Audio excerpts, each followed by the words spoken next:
Welcome to Marvel Champions podcast about Marvel Champions, the card game. I'm your host, Scott, and with me as always, my co-host, Ryan. That is right, my friend.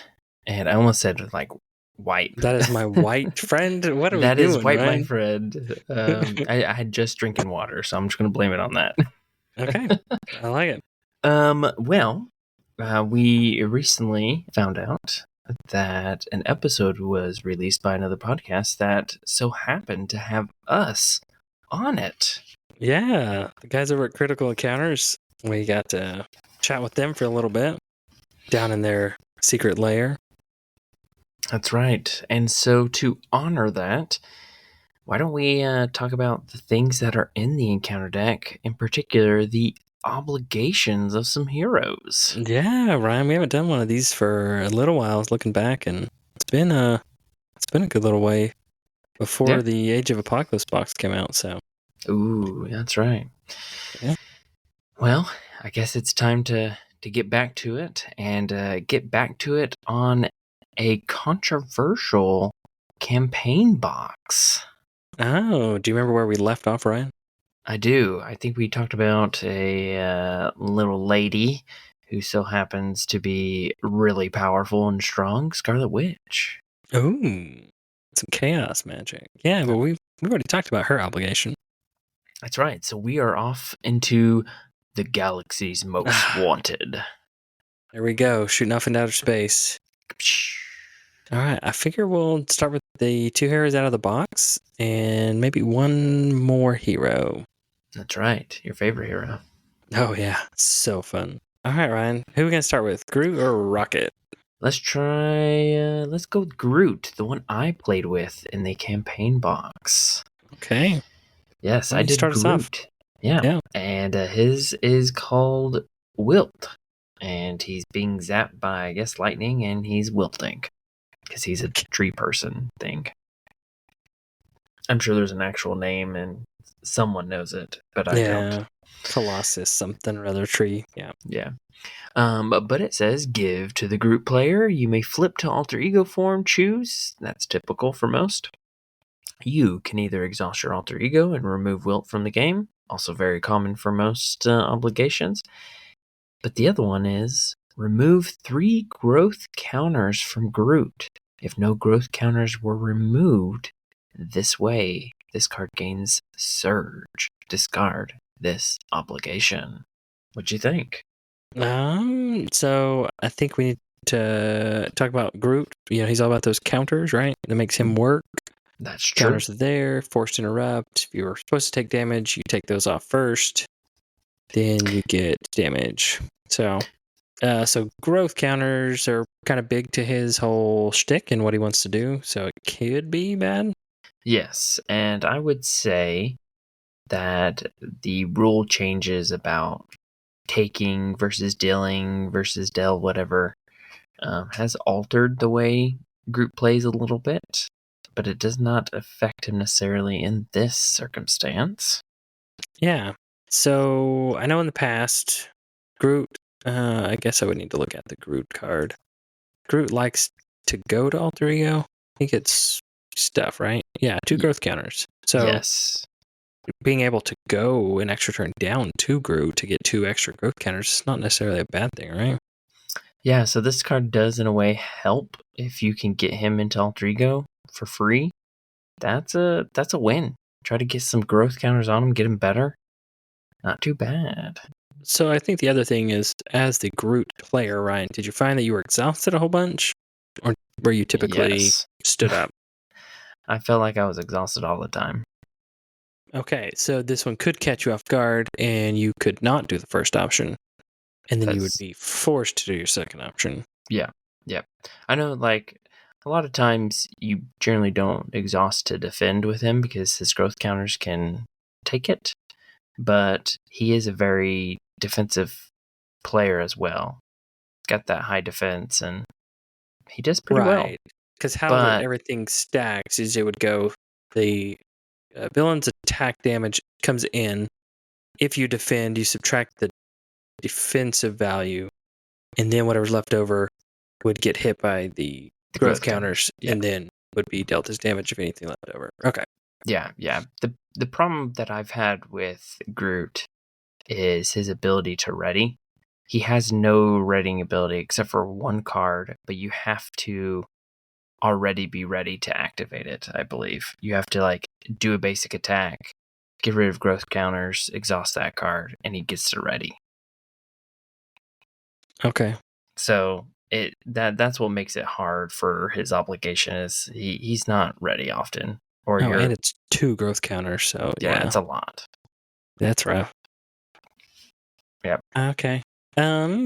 So the other like weird thing that I've seen with people, I guess, can be confusing or get confused is it says remove 3 growth counters from Groot, so they think or thought that if they couldn't remove a total of 3, they couldn't do that option for some reason.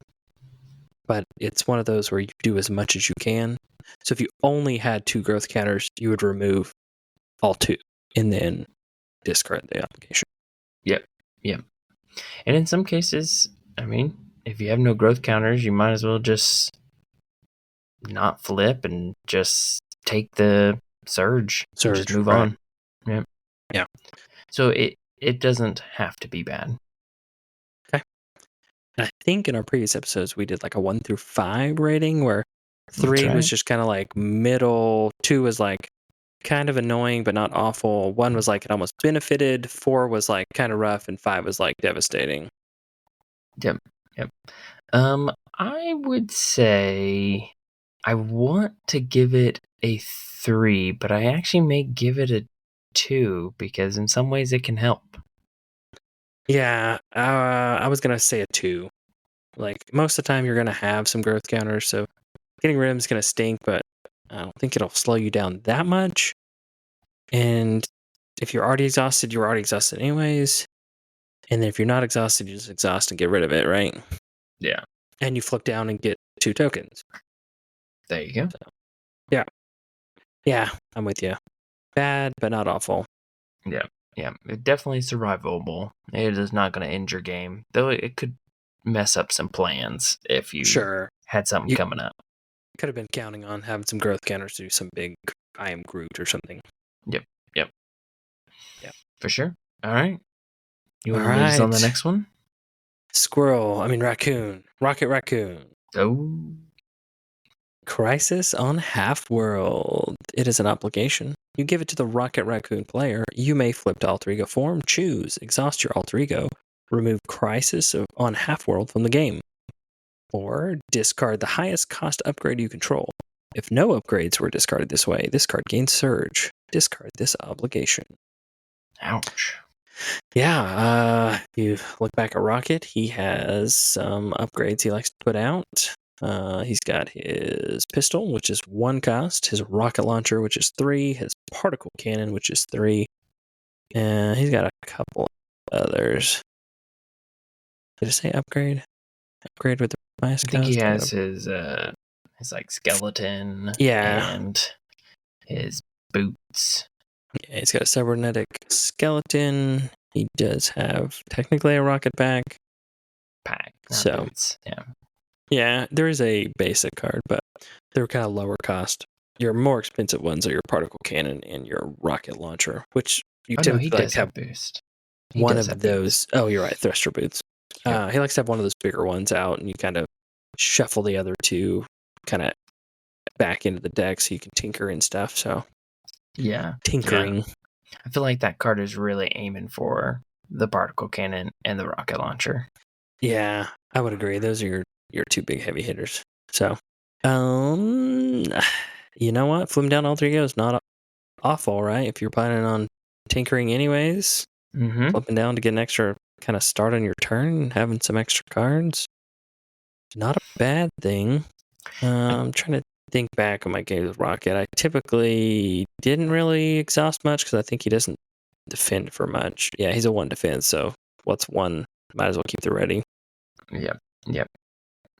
I think my biggest issue with the card is I wish it was a little bit more character specific. Like, I know he has a lot of upgrades because he's got a lot of weapons, but there are a lot of other encounter sets that have this exact same ability, basically, of getting rid of an upgrade you control. Right, because you could have some other like 3 or 4 cost basic or aspect upgrade, right? Yeah. That's what you're getting at. Yeah, so I would rather have seen like remove counters from upgrades or something like that. Oh, okay, yeah, I can see that. Or have it specifically say remove the highest cost Rocket Raccoon upgrade or identity specific upgrade. Or yeah, something like that. Okay. I think that would be just like a personal note, add a little flavor to this specific hero. But it still does add a little bit of a wrench in your plans. Yeah, but I'm with you because what if you've got just some like a couple of 1 cost crappy basic upgrades and you just get rid of it? And it's like, oh well, it kind of is like a caught off guard fodder. It doesn't really impact Rocket, like core Rocket, that much. Well, I mean, it is getting your highest cost upgrade. So Yeah, but I mean, if you don't yeah, have those see, out, then it's not that bad. right. So I guess basically it's bad if you have a 3 cost or higher, but anything less, it's just an annoyance. Right. Yeah, and then it surges if nothing. But the likelihood that you won't have any upgrades with Rocket is pretty low. So I imagine that one doesn't surge very often.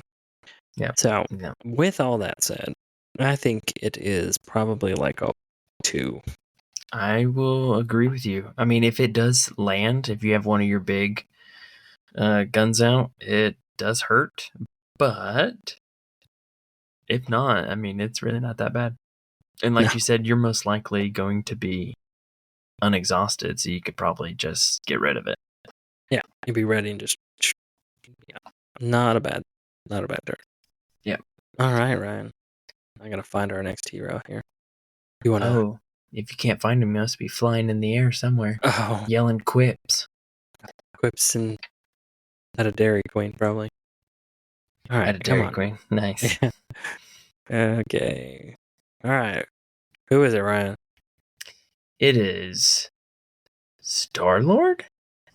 I'm Star-Lord? I'm Ron Burt. Okay, sorry. Where is... Oh, here it is. Here's obligation. It's banishment, man. It's banished. Yeah. Banishment. So is that Peter Quill in that helmet? I have in the no idea. image? It's a Marvel comic, but I don't... I mean, I'm assuming it's Peter, but the helmet I don't recognize. No. Who's his bad dude? Who's his nemesis? So his nemesis looks like the dude in... Well, I don't even know who that is. It's Mr. Knife, but there's a guy that looks like all the other treachery cards in the background there. Pretty nice beard he's got there. He must have been working on that for a while. Yeah, cool. Jason? Do you think his that's name. Ego? Oh, Jason. No. Yeah, Jason is the credit for all the flavor text on most of those cards. So because they're all the same. Know. I mean, it would make sense. He's banished from the Guardians or the Reavers or some Nova Corps? international space group band. I don't know. That's what it is. He got kicked out of the band. Yeah. All right. Nice. Tell us about banishment, right? All right, banishment. You give it to the Peter Quill player, and you can flip to alter ego if you want to. You can exhaust Peter Quill to remove banishment from the game, or discard an element gun from play. If you cannot, place 3 threat on the main scheme and discard this obligation. Now, I do feel like it's important to note that the oh, never mind. It says main scheme. I thought for a second I was thinking it's meaning his side scheme, but yeah, cool. 3 threat on the main scheme. Not always great. No, and I think this is kind of what we were alluding to with the last one. It's very more like character specific, and if you can't do something specific about the hero, it does something that's actually kind of bad besides surging. Yeah. And I've been actually, I have to admit, I've been playing some Peter Quill lately. And behind my back, Ryan. Oh my gosh. behind your back. And I've created a fun deck that I've been enjoying. And element guns, they're pretty nice upgrade. And so losing one, that does hurt a little bit. I've been wondering about your unsolicited deck picks that you've been sending me. So, Oh, geez. I have been bragging about this deck to you, so I'm hoping that you will play it soon. yeah, when we get back, because we're going to have a few months where there's not a lot coming out. So maybe I'll get back to this one, this hero. Yeah, you should. I mean, we have some champion checkups we need to do, so we got to get back onto those. Yep. But either way, yes, banishment. Losing your element gun, not great. You could get it out pretty easily, but you're going to have to take an encounter card using Star-Lord's ability, so it's kind of a touch and go right there. I don't think it's terrible, but I don't think it's great. And that's a 3-cost upgrade, so that's pretty big up there. Because his ability lets him 3-cost something, right? Yeah. Yep. Yeah. Okay, you can take an encounter card, and the next card you play Reduce is by 3 3. left. Yeah. Okay. Yeah. All right. What do you think, Ryan? If I had to put a number on it,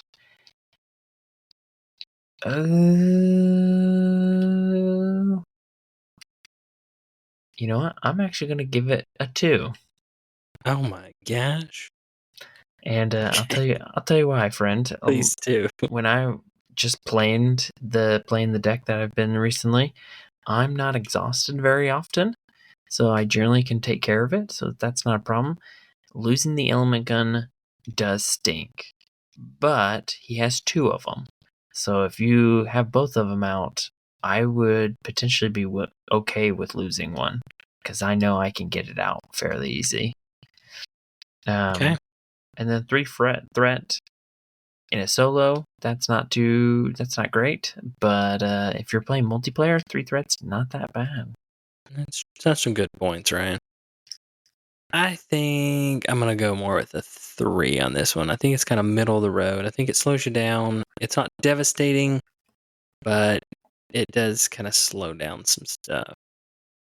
And 3 threat, if you're like right on the like teetering, so, and you're not expecting the additional threat, I always like those. Mm-hmm. It's like, oh, as long as we don't get this or this, and you get them. True that. So, True that. yeah. All right, That's it. Ryan. We're just gonna do these 3 for right now. We'll do the other Guardians next time. Yep. We want to know, out of these 3, which is the worst obligation we talked about in this episode? What do you mean by worst? Like the worst I don't know. as the player, or the worst as in like I don't like it type thing? Oh, like worse is like design, or worse is in like when I play it, this is awful to get. I'm assuming you mean when it gets played. Yeah, Ouch. like which one of these would you not want to see come out if you're playing one of these 3 heroes? Excellent. Yeah, let's go that way. I gotta figure out how to say that in the poll over on Spotify. If you're listening on Spotify, go check that poll out. That'd be cool. Yeah. Yeah. Or you can do the poll or reach out to us and email us at marvelchampionspod@gmail.com. We would love to hear from you. And as always, if you want to go from a chump to a champ, listen to the Marvel Champions podcast. Thanks. Have fun with your obligations.